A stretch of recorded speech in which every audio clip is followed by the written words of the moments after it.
Dollar കടത്ത് case ആരോപിതൻ ലഫീർ മുഹമ്മദിനെ Kozhikode NIT ഭരണസമിതിയിലേക്ക് ശുപാർശ ചെയ്തത് പൊന്നാനി MLA KP നൌഷാദ് അലി എന്ന രേഖകൾ. ലഫീറിനെ ലീഗ് നോമിനിയായി പരിഗണിക്കാൻ മന്ത്രി PK കുഞ്ഞാലിക്കുട്ടിക്ക് നൽകിയ കത്തിന്റെ പകർപ്പ് ന്യൂസ് മലയാളത്തിന് ലഭിച്ചു. ലഫീർ മുഹമ്മദിന്റെ അക്കാദമിക് ഭരണ നേതൃപാടവം ഗുണം ചെയ്യുമെന്ന് കത്തിൽ പറയുന്നു. NITയിലേക്ക് ശുപാർശ ചെയ്യേണ്ടത് ഉന്നത വിദ്യാഭ്യാസ വകുപ്പാണെന്നിരിക്കെ ലഫീർ മുഹമ്മദിനെ ലീഗ് നോമിനിയാക്കാൻ KP നൌഷാദ് അലി കത്ത് നൽകിയതിലും ദുരൂഹതയുണ്ടെന്ന ആക്ഷേപം ഉയരുകയാണ്. News Malayalam the biggest. വിശദാംശങ്ങളുമായി നമുക്കൊപ്പം ഉള്ളത് കോഴിക്കോട് നിന്ന് പ്രസാദ് ഉടുമ്പശ്ശേരിയാണ്. Prasad, good morning.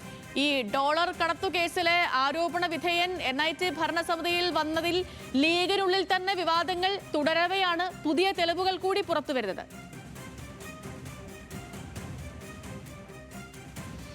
Good morning Sethu.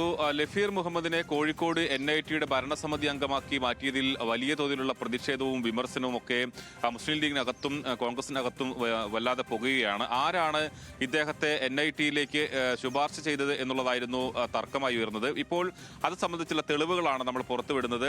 Ponnani MLA KP Noushad Ali ഒരു ശുപാർശ കത്ത് PK കുഞ്ഞാലിക്കുട്ടിക്ക് നൽകുകയാണ്.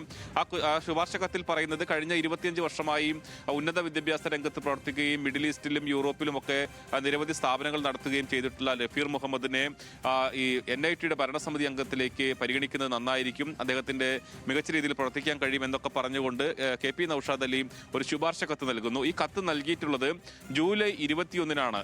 അതിനുശേഷം ജൂലൈ 28-നാണ് ലഫീർ മുഹമ്മദിനെ സംസ്ഥാന സർക്കാർ ഉന്നത വിദ്യാഭ്യാസ വകുപ്പ് NITയുടെ ഭരണസമിതിയിലേക്ക് ശുപാർശ ചെയ്യുന്നത്. സംസ്ഥാന സർക്കാരിന് 2 പേരെയാണ് ശുപാർശ ചെയ്യാൻ കഴിയുക. അതിലൊരാൾ പ്രൊഫഷണൽ കോൺഗ്രസിന്റെ കോഴിക്കോട് ജില്ലാ പ്രസിഡന്റ് ആനന്ദമണിയാണ്, മറ്റൊരാൾ ലഫീർ മുഹമ്മദാണ്. ലഫീർ മുഹമ്മദ് ഇടതുപക്ഷത്തോടൊപ്പം ചേർന്ന് പ്രവർത്തിക്കുകയും CPI അനുഭാവിയും ഒക്കെയായി അറിയപ്പെടുന്ന ആളാണ്.